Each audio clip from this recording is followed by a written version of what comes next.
You're tuning in to the online broadcast network, AFTERBUZZ TV. Over 20 million weekly downloads in over 150 countries, and your number one source for after-show entertainment.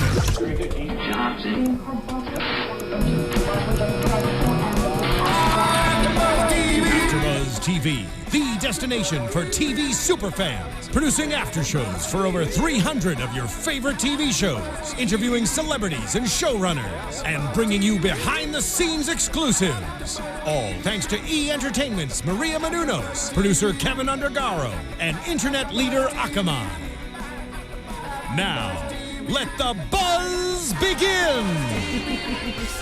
Hello, everyone, and welcome to AfterBuzz TV's Originals After Show.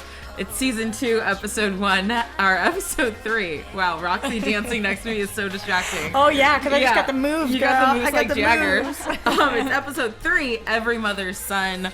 I am Tiona Hobson. Next to me is Roxy Striar. Hello, the dancer. She's a dancer. And then across the table, we have Mr. Cortez West. What's going on, everyone? Hey, and we have a new beautiful host. I feel so good to be around lovely ladies right now. Welcome, Katie Welcome. Campbell. I'm excited. Like the soup. Yes. Yes, like the soup. I'm very excited that you have come over to this panel, and I'm also excited to have Cortez back. I mean, 'cause not that everybody excited, missed Cortez. I'm joking. I love you all. So thoughts on last night's episodes overall of the episode. How did everyone feel? I'm feeling like we're having a really strong season so far. I'm definitely confused with where we're going. Okay. Especially because I can't, the second I remember what somebody's name is, then they're jumping bodies. So it's a little difficult to keep track right now. Who's alive, who's dead, who's what. But I'm excited and I am learning, forever learning, yes. I agree with you. I just think that they should I guess that makes the story, but I'm a little confused too. But I enjoy it because they have like good scenes and like good introduction of new people like Right. Gia. So yeah, Katie. what do you think, Katie? Yeah, I agree that it's a little confusing at times. There's a lot to take in and a lot of people to remember, and they switch people all the time. But it's interesting to see where it's going to go. I mean, you know, Esther just she told everybody that she came here to patch things up. So what's going to happen? Right. But it's a good confusion though. It's not a bad definitely. confusion. Yeah. Definitely. I was hoping you guys would say you were confused because I finished the episode last night and was like, huh? Like, what That's your just huh happened? face? Yeah. Huh? Definitely, when we started, I watched last night, and then I watched again today in studio with you guys. And when we started watching, before we could even get into it, I was like, guys, I mean, I was talking to some people on Twitter, and I'm looking on all these blogs and seeing what people are also confused about. The biggest point of confusion right now seems to be, how are these witches drawing their power? Where is it from? Because we know there is no more other side. So if there is no more other side, they're not drawing from their ancestors, or is there a place where their ancestors are? Are they on a different alternate universe? Or are they drawing from the earth? Did they stash the power somewhere? Like, I'm just confused. I'm confused how Cole and Finn are witches now. Yeah. We knew they were vampires. Now they're witches. Thank you guys on YouTube for correcting us and reminding us that last week we actually saw Cole flip up that girl's skirt and do the apple thing. We do know they have powers. Tonight's episode, we saw they have powers also. But I'm just confused. So these people, Caleb and Vincent, they had the powers. How do they still have powers? How do witches have powers? I mean, there's just a lot of questions. You see the questions that you're asking though, that's what I like about the show and TVP as you guys would say, because it can go on and on and on. This is like a Harry Potter movie. It can just go on and on and on. Yeah, That's absolutely. great. Absolutely, I agree. But I do want some answers sometime soon. If you guys are listening. I want to know what's going on with them, the vampires being witches now. They're taking that power from Vincent and Caleb. Is that what's happening? Right. That Yeah. they're witches? Because they're in a witch's body that makes them a witch is kind of what I'm thinking is And now we've happening. got traveler stuff going on Yeah. because we're switching bodies. Yeah. So let's talk about a little bit. We're going to talk about that more later, but let's talk about the flashbacks because we got to see a little bit more of the Michelson family back in the day. I learned. Yeah. Cortez got to learn.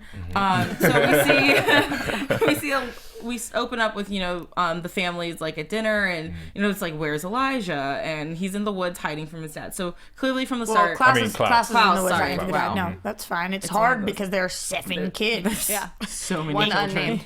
One unnamed. Literally, we're calling him unnamed because we don't know right now what the name is. But we do know that we looked it up. We saw the unnamed child in an episode of Vampire Diaries, or he was mentioned in the episode of Vampire Diaries. So if you want to go back, season 3, episode 8, it's called Ordinary People.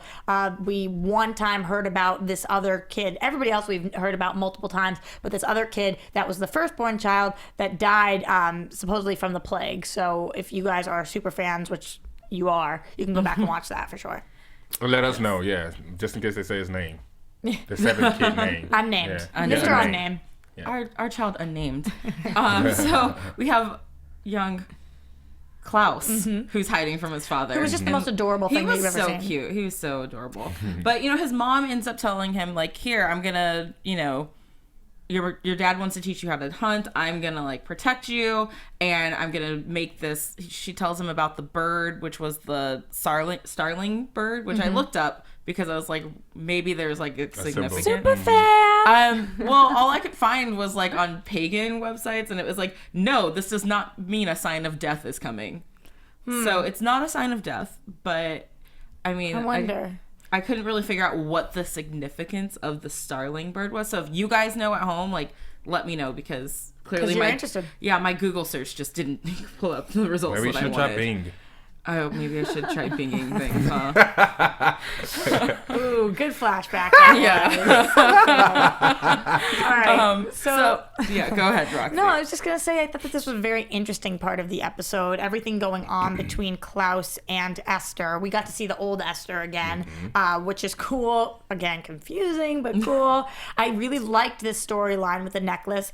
Although I do have to say, I get a little frustrated with the originals sometimes because I feel as if they do a really good job coming full circle in one episode, but there's not that many storylines like this that are drawn out for longer. I wish we had seen Klaus with this necklace on over and over, or had seen Elijah, seen Marcel with it before, talking about it as he is given. I understand that it's convenient and it's a good way for this episode to come full circle, but I just think sometimes that these writers need to think about in advance.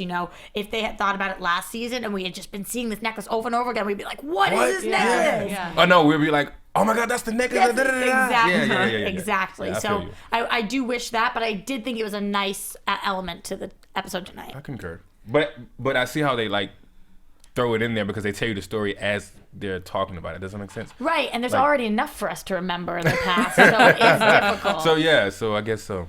Yeah, and we also see. Oh, sorry. Go ahead, Katie. I was just gonna say I found it interesting too to see Esther and Klaus's relationship back then, and she was just such a loving mother, and then now when she's here, she seems cold, even though at the end she did say, I'm here to mend things. She's not here to destroy, but it's just that she's different. I think that's the confusing part for me because it's like when they show the flashbacks, which I've never seen of TVP, it's like she looks nice. TVD. Oh, the Vampire Diaries. TVD. Not the vampire people. TVD. So it's kind of confusing when I see like the TVP. When I go back and see like the flashbacks of Esther and she's so nice and loving to her kids, and then all of a sudden it's like now she's like you said, Katie, like just so cold, but she's trying to do something positive and good, but she's having a cold attitude about it. I mean, I don't think she's cold necessarily. She just has her point of things, and she knows how her children are. Do you think that because Natalie came in and told us that, or do you think that because that's what you're seeing? Thanks, Natalie. Well, I don't know. Natalie has forever changed my view of Esther. I'm having a hard time with that. I really am because she told us, she explained to us, so I'm feeling like, oh, maybe she isn't cold. Maybe she really is here to help. But I don't know. Her help when Esther was in the Vampire Diaries, she tried to kill them. Which is very helpful. Yeah, I mean, I don't understand what the help is there if she's gonna kill them. She's helping the rest of the world. I guess, but it's her family. She just feels like maybe she's like, our family needs to come together in the afterlife as not supernatural people and just be at peace and give the world a break. So what happened with Esther and Michael? The parents? Yes. Well, she ended up, I guess this isn't a spoiler because it already happened, she ended up cheating on him, and he hated her, but we don't know where they currently stand. So I don't know what's going on between them. I'm guessing they're going to be pretty shocked to see each other. It doesn't seem as if they have come back here coinciding. I don't think it's going to be a rekindling of the romance when they see each other. Okay, because when she asked like why did Davina devour all these wolves? So what happened? He looked at her like, I'm not going to tell you. Yeah, he didn't. He kept it hidden from her. So there's obviously some, I think, bad blood. It's something there. Definitely. You just mentioned that name. I can't believe we're seeing no Davina. We're seeing no Cammy. I mean, we're missing some key players. But last week was pretty Davina-centric. Cammy was yeah, off. but no Cammy. Cammy is off. She's on vacation. Cammy got a break for a couple episodes. And no Rebecca, which is killing me. You know what I think? Maybe Cammy went to go see Hope. Or maybe she's studying in that little attic room. But Cammy doesn't know Hope. Cammy doesn't know. Dead. Yeah. Huh? She thinks Hope is dead. Yeah, everybody except for Elijah, Haley, and Klaus thinks Hope is dead. Yeah, they compelled Marcel as well to forget. Yeah. Oh, so maybe she's in a little attic room studying the weapons. No, that's where Michael is with Davina. She's just chilling with Michael. No, not that attic. The one that her uncle. I don't know if that's an attic, but I know what you're talking about where she got the star thrower thing from. The room inside of the room.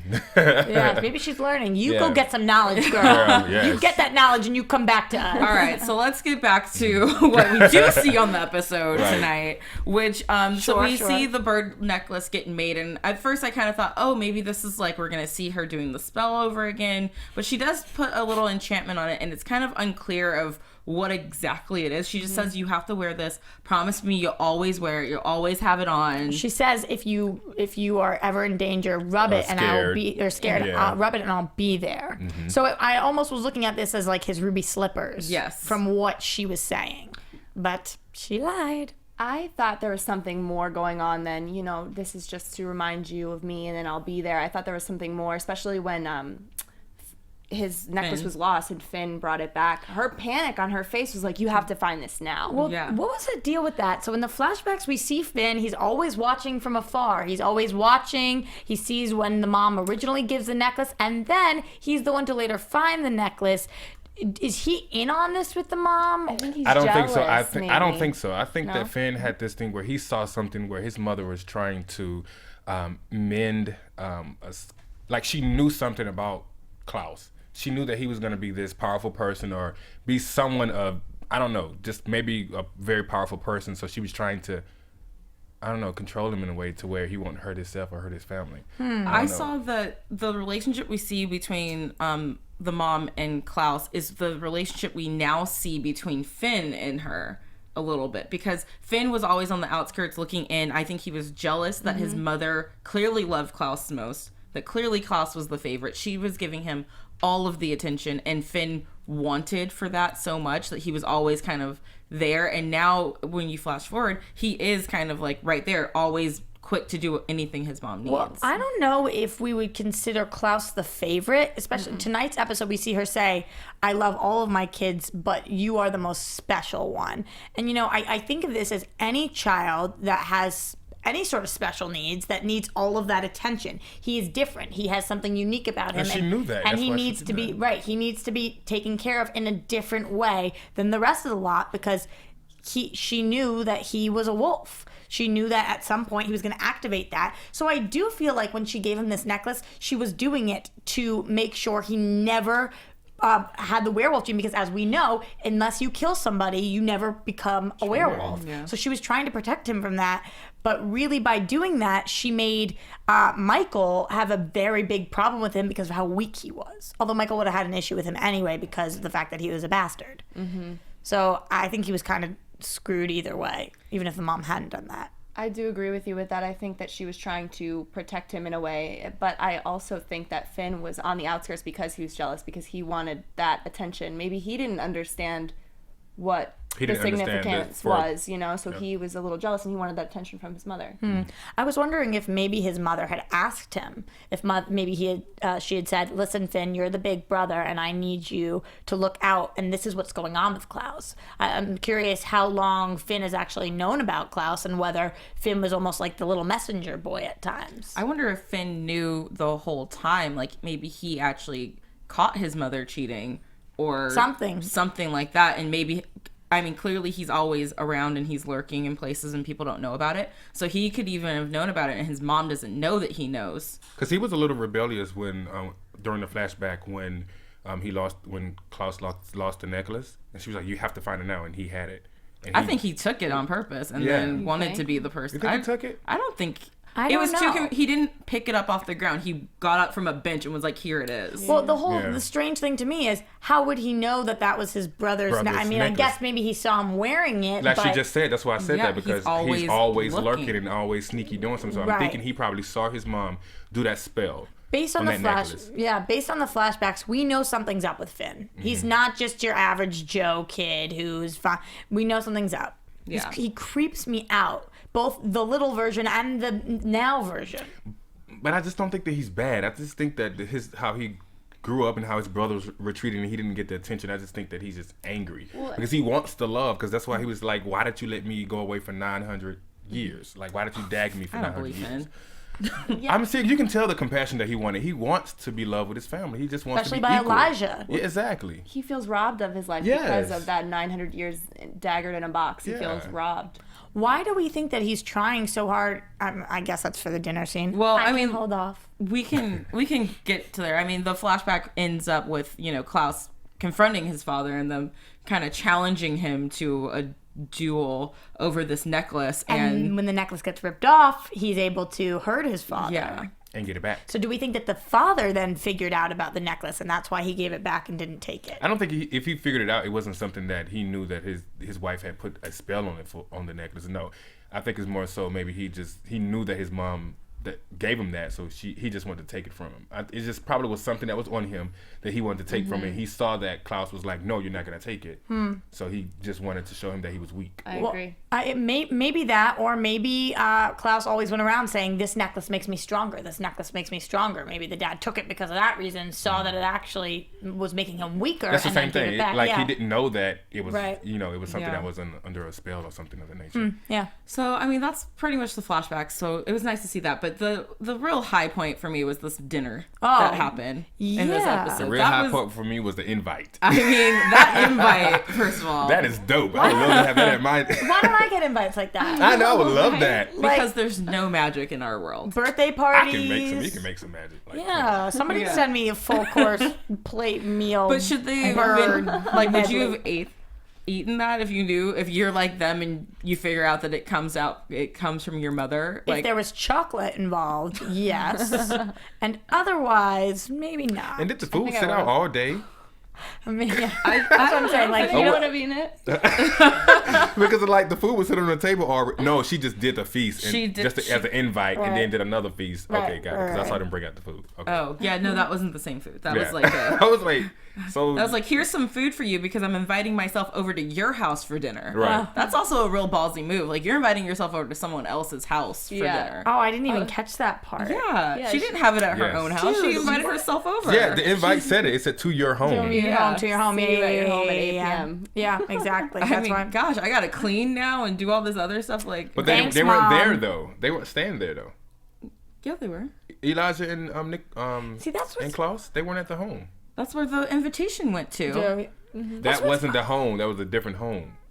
That was the house.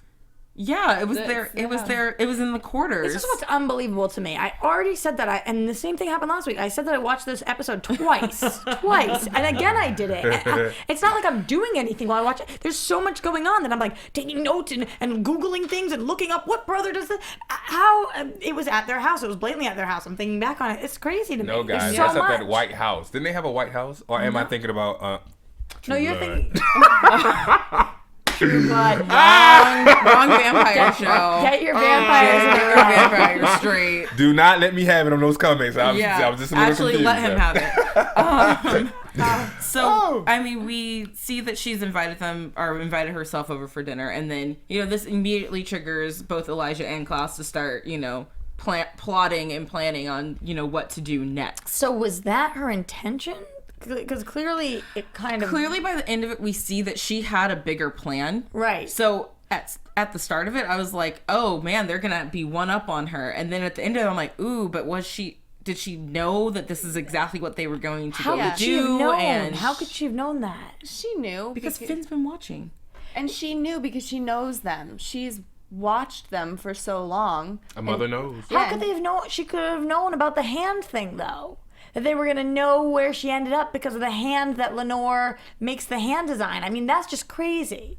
Maybe not that part. Maybe she thought she could get away with being Lenore a little longer. But I think she knew that they would need a witch, eventually, that, she knows that Lenore's over there doing stuff for Marcel. Finn has been in the shadows watching everyone for so long that it was just obvious, I guess, to them. Unless she convinced Lenore before we saw that. I don't know. That was my other question. Oh! Vincent...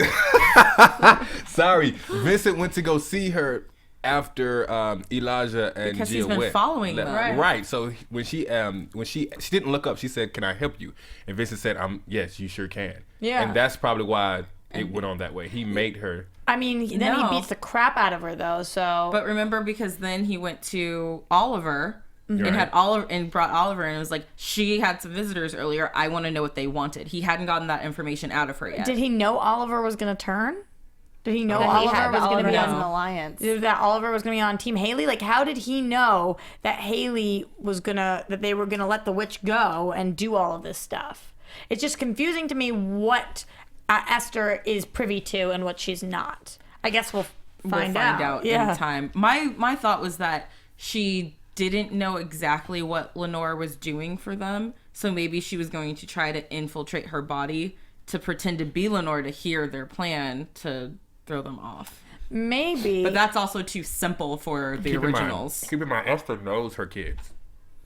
So I probably think that she knew that Finn was going to do something behind her back, too. Because Finn didn't do anything behind her back. It seems like he was trying to do the whole thing with Lenore behind her back. No, because he said to his mom, like, I've done everything you've asked me to do, like, to the book. Mm-hmm. So I think he's still following orders from her. And he mentioned to her, too, he said that she would leave Oliver to talk to Lenore. She knew that was happening, that she was being tortured and getting those answers out of her. She said, leave Oliver to do that. Right, but we have to assume that Finn either doesn't know everything Esther knows or Esther doesn't know everything, because Finn's face when Esther ends up dying, or Cassie Esther dies, he was dumbfounded. He was confused. Yeah. He was confused. So either Esther knew that was going to happen and didn't share it with Finn, or that wasn't part of the plan, and she thought that she was going to still stay there and thought that Lenore was helping her out in some way.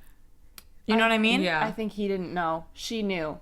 I think she knew what she was doing. How could she have known? Who? Esther. Sorry. Esther knew what she was doing. She said that clever boys, she knew that they were going to start taking action. Mm-hmm. Yeah, but how could she have known that Oliver was going to turn, too? How could she have known that? That Oliver was going to call Haley and tell her what happened? Well, Vincent actually bribed him with the moon ring. Right, but that's what I'm saying. So he bribed him with the moon ring, so why would she possibly think he would turn? I don't think she knows that he's turned. I don't think that they... But if she doesn't know he was going to turn, then why would she think that Haley would be able to get Lenore to do the spell? Because Haley only was able to do that because she was able to get Oliver to leave. But I don't think that she was trying to get Lenore to do the spell to mark her. I think that she just... I think that maybe she still wanted to go into Lenore's body to pretend to be Lenore to hear more of the plan. How is she going to do that? Doesn't somebody have to be dead for her to go in their body? Oh, no, I guess a traveler can go into a live body. Yeah, because Lenore's not... As far as we know, Lenore's not dead. Because, we didn't see her actually die. We just saw her do a spell, which Lenore might have been working with Esther the whole time, because we don't know what spell she actually did. We're not witches. Haley was standing there. She doesn't know if she did the right spell. That spell could have been the spell that actually put Esther into her body. Absolutely. Like, we don't know what exactly happened at this point. Absolutely. That's very true. So we don't know who knows what, but I do know that Finn doesn't know everything. Oh, yeah. I don't think that Esther would ever tell Finn everything. And because he's constantly asking questions when she's doing stuff. She'd be like, well, why are you doing this? And da-da-da-da. So I missed looking at Caleb tonight. Where'd he go? He was looking for the young witch. Davina. Oh, he was mad. He was mad. You see how she controlled him? He was mad. How? Who controlled who? Esther. How Esther was like, I control you. To Caleb? He didn't like that. Yeah. Yeah. I mean, Caleb, as they said, his ego, he's not into that. Can we talk about that too? Because we saw Vincent tonight when he was talking to Oliver, and he kind of did that thing where was he I mean, in the process of it was. Yeah, it was he in the process of making him like forcing him to change? Yeah, he was making him turn, definitely. Oh my gosh. Because he's saying without this moonlight ring, what happens? Oh, let me make you turn. So these are very powerful witches that they have embodied. That's where we saw that Finn has that power because he started doing this, and then at the table he did that to Klaus too. He did something else too. And he did to Elijah. Like, whatever happens to the vampires, whatever he does. Yeah, exactly. Let's get into this dinner because a lot of information I feel was given to us in here that I did not understand fully. Okay. So we were talking earlier about how Finn felt, he was like, you guys let me spend 900 years in a box, daggered. I'm bitter about that. But then Elijah brings up the point that that Finn is like his father, where he has always hated being supernatural, but instead of turning into his father, who Finn is like Michael. Yeah, Finn is like Michael, who instead of going out and hunting vampires, he's just become like this bitter person who's like boring and not fun. Yeah, everybody seems to rag on Finn. They like don't like his personality.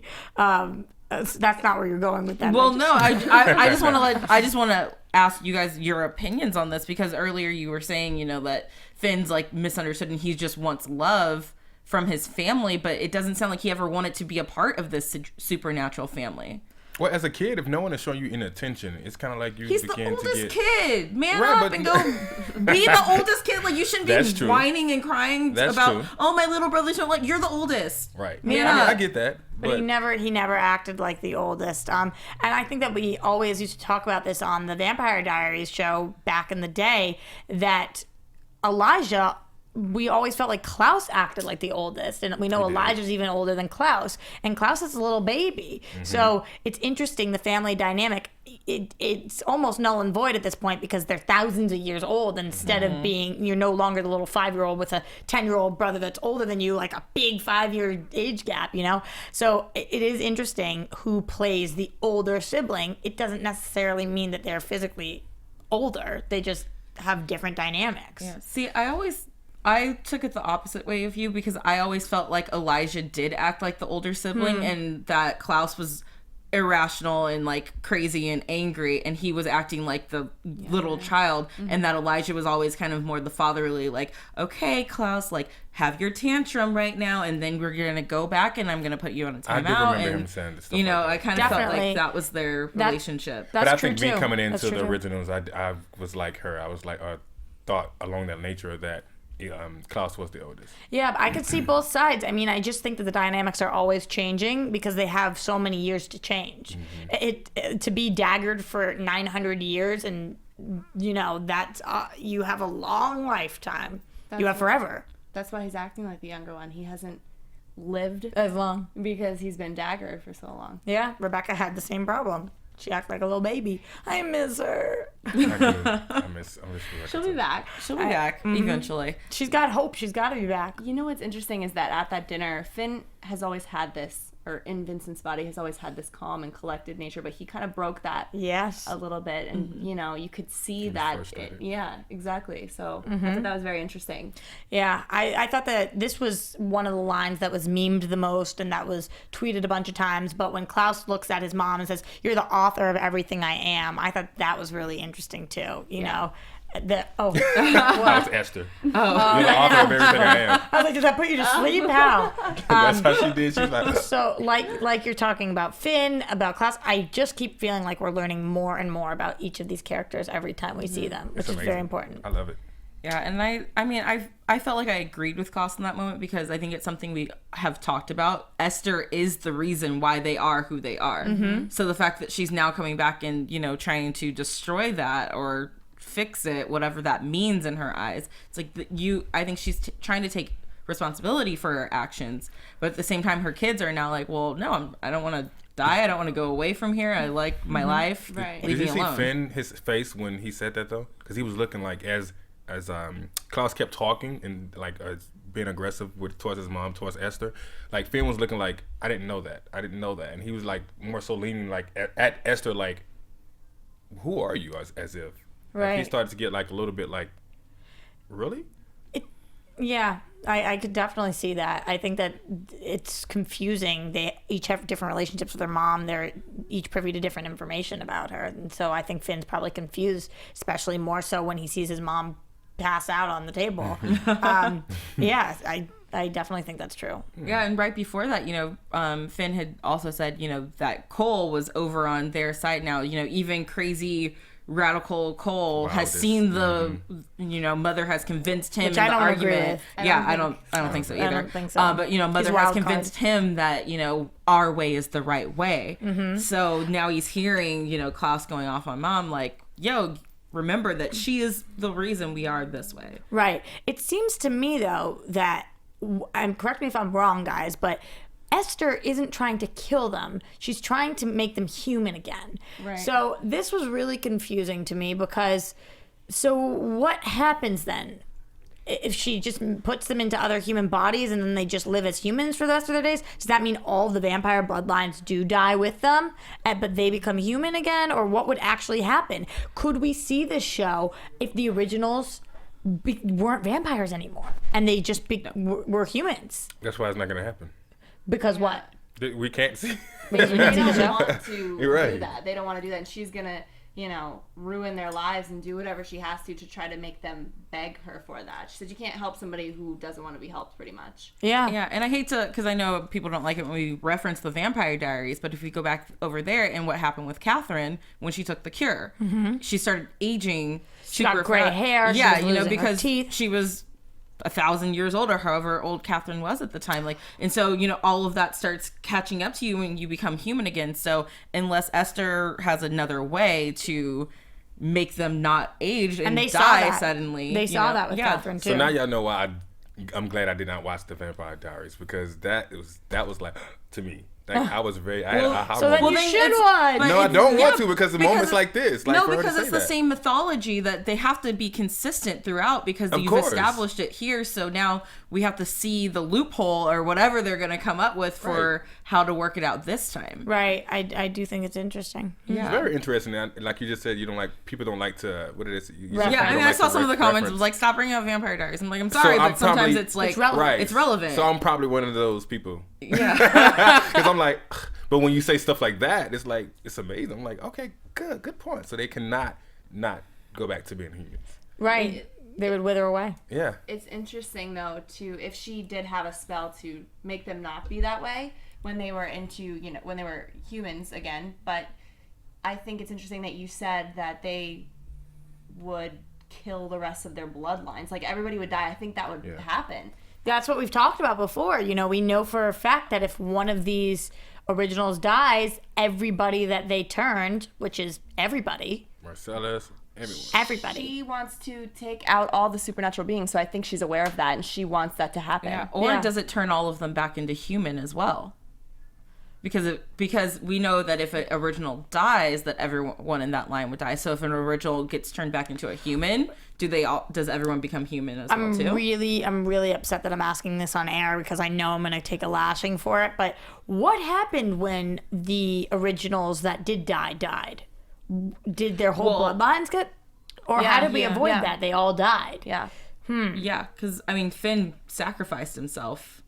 At one point. And then what happened to everybody had turned?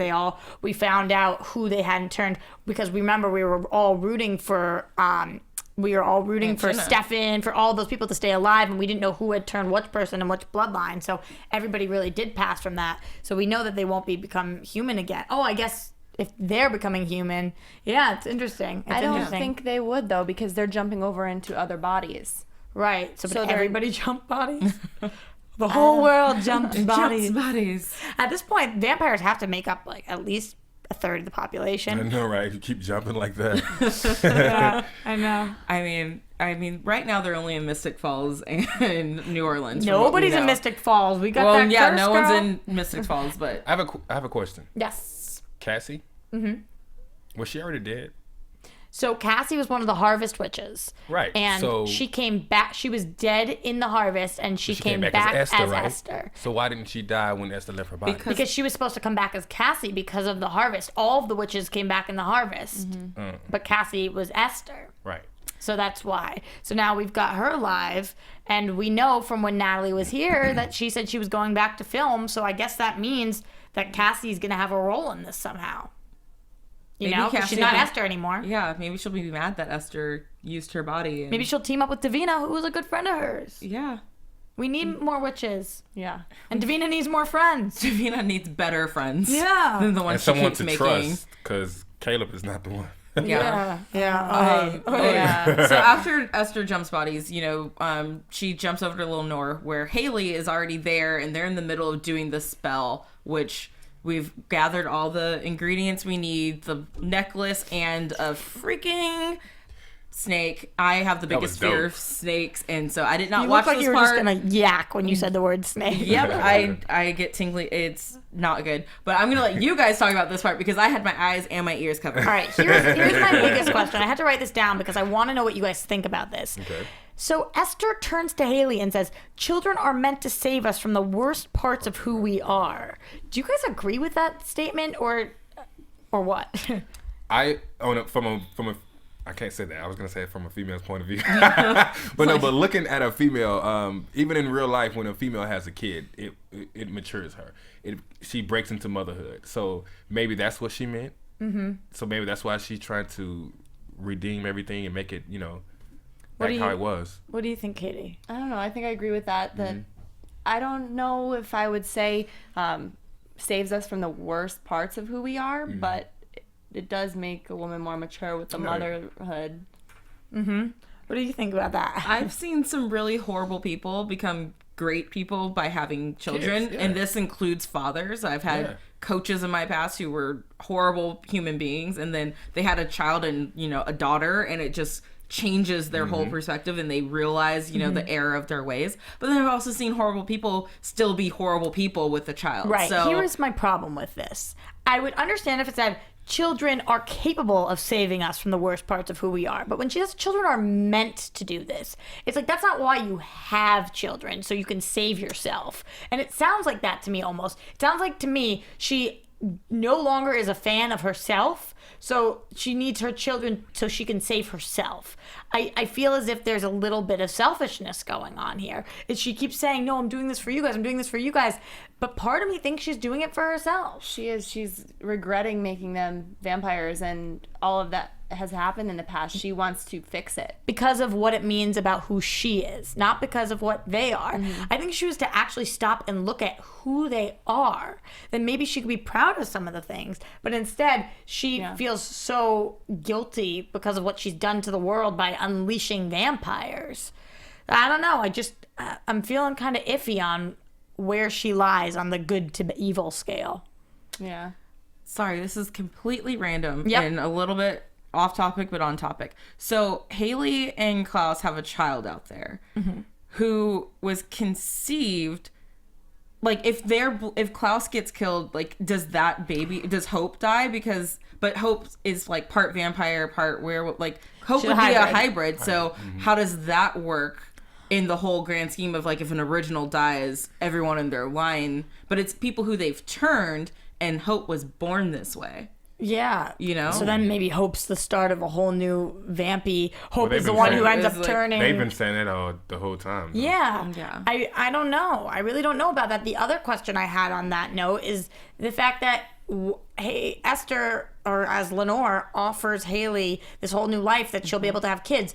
Why isn't Haley able to have children? She's just a wolf. No, she's a hybrid. Yeah, oh, she's a hybrid now because she just turned. Yeah, okay. So she says, "I can make you, not this thing that you are." So would she be Haley a wolf, or would she just be human? I think again? she would take away everything and just be human, and she can go have her own life and not be part of the supernatural world, which is what she's kind of proposing to everyone, just more in a forceful way to her sons. But it's still confusing as to how she plans to go about it. And maybe that's what they need to sit down for another family dinner and be like, yo, Mom, we're going to listen to you. We're going to hear you out. Then but tell us exactly what you mean by you're going to help us. Yeah.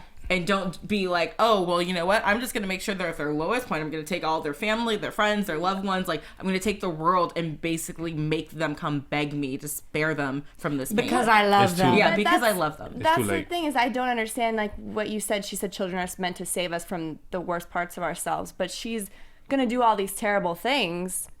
But I don't get that. They don't trust her anymore.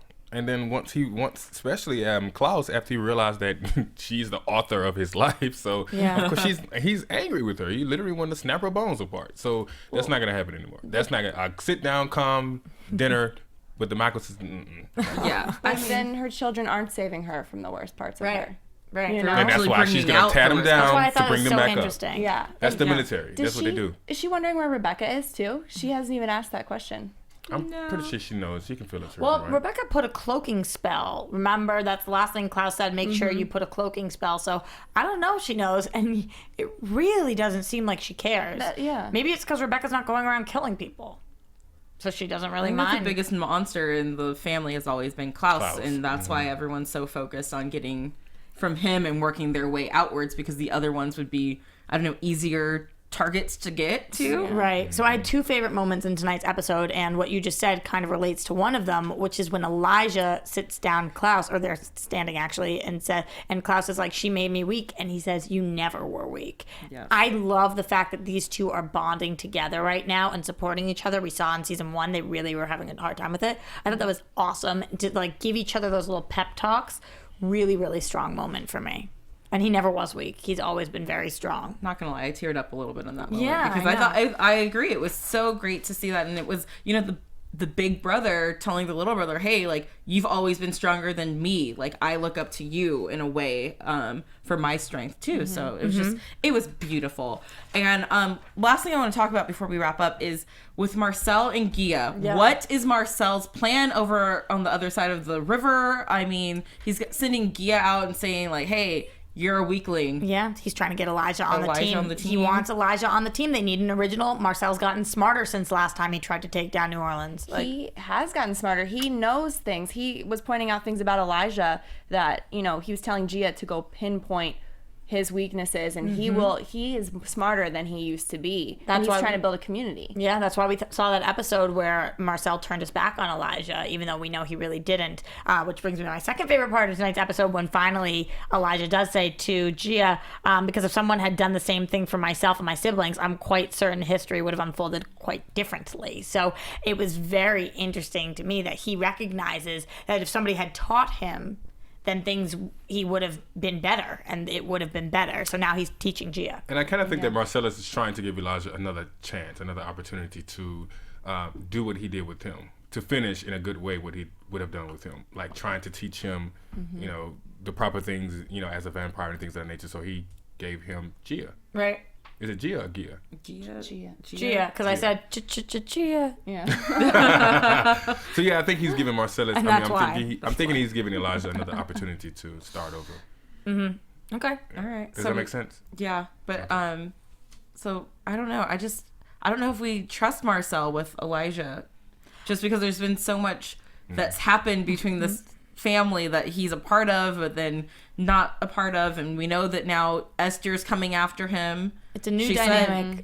Esther said, you know, now we have to go take out the prodigal son, or the prodigy son over there. So Marcel. But here's the thing, I'm not too worried about Elijah because he's so smart. If he hasn't caught on that he's trying to use him in a little small way, he will eventually, I think. Right, I agree, but I don't even know if he's trying to use him as much as join them together. So it's not like he's trying to use him and then discard him. Right, he's manipulating him into coming to their team. To the light side?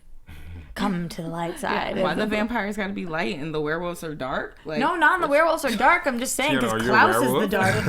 Klaus is known as the dark side. If you had to choose, would you be a werewolf or a vampire? Ooh, I'd be a werewolf with a mood ring. Or a moon ring. Oh my god, I would be a vampire all day. You're going to pick werewolf? I get to I have wanted to be a vampire since Vampire Diaries started. Okay? Would you rather be a vampire than a human? Yeah, I want to be a vampire. Okay? I want to be a hybrid. Stay away from her, guys. She might start biting us. All right, let's get into some predictions. And now, that was a cool noise, no? TV. No. Oh. You tried this earlier. I didn't like it then. Oh. Remember? All right. I love you, Roxy. Who wants to start with their predictions? Well, I wanted to ask Katie because I know you talked about you like Haley and Elijah together, and we aren't. What's your prediction with that? Unfortunately, I don't think it's going to go in my favor. I really want them to be together. I root for them, but I think that something's going to happen with Elijah and Gia. Yeah. Okay. But is Gia gonna play Elijah and like break his heart because she's finding because she's finding his weaknesses and letting him fix her, and then she's actually not in because I think something with Gia and Marcel is Gia. Why do I keep saying Gia? I have a friend named Gia, but I think something with Marcel and her might happen. That's what my prediction. Gia just got 15 friend requests. With Marcel and Gia. You think something is gonna behind the scene, but she's trying to date Elijah to bring him in. But what about Marcel and Cammy? I guess Cammy kind of ended that. I like Cammy and Klaus. What? All three of our faces just went like, what are you talking about, Willis? I do. See, I like Caroline, I do, but they're just two separate shows. Like, they're not showing any signs of getting together. So that's my next thing. I don't know. I think she's a weakness for him. Oh man, we're gonna have to save this one for another time. Yeah. Okay. Sorry, Katie. I love you, but moving on to the next one. Here's what we saw in the previews. Klaus can kill them. He's saying he's gonna kill both of his parents again. We see him actually face off against Michael. Elijah's training Gia more. There's a stick that's got thrown through a window. I was kind of confused on that. And Oliver is leading some sort of pack. So really a lot was explained. Yes. In 15 seconds. Yeah, so I mean it'll be interesting to see where this whole thing is going. I'm excited to see Esther in another person's body, and I hope that it's something that you? I don't know. I think it keeps it exciting and it keeps it like fresh and new that she keeps like jumping around, and then we keep getting all these different versions of Esther, and so getting to see all these different actresses get to play the same role. Her name was Sonia Son, the actress or something. She was really talented. Yeah, and it's like getting to see all of them bring their own unique style to one character. I think it's so cool. Mm-hmm. Yeah, because Lenora did switch very swiftly, like her character. She had to learn two different characters. Yeah, and she probably knew, like Natalie found out about on the plane. Esther on the plane. She probably on set. Yeah, so I'm sure that now be Esther. Yeah, I'm sure now like Natalie / Cassie, like now she's gonna get to play Cassie in a new way, and it's just so fun. If someone was to jump into my body, I would want it to be Klaus. I want to be Klaus. If someone jumped in my body, I want to be Klaus. On your body or in your body? Which one? Definitely both. And get us out of here. All right. Well, guys, thank you so much for watching the show. Make sure if you're not watching on YouTube that you go check us out on iTunes and subscribe to our podcast. Rate us, give us 5 stars, tell us what you love about us, tell us how pretty we look, and all those good things. And then make sure you're leaving comments on YouTube. And handsome. And handsome. And make sure you're leaving comments on YouTube. We do respond to. We respond to all of them. You guys write the best stuff. You guys write the best stuff, and you're awesome. And for the week coming up, where can they find you guys on social media? You can find me on Twitter at Katie Campbell. That's Katie with 3 E's, and Instagram at Katie Campbell 13.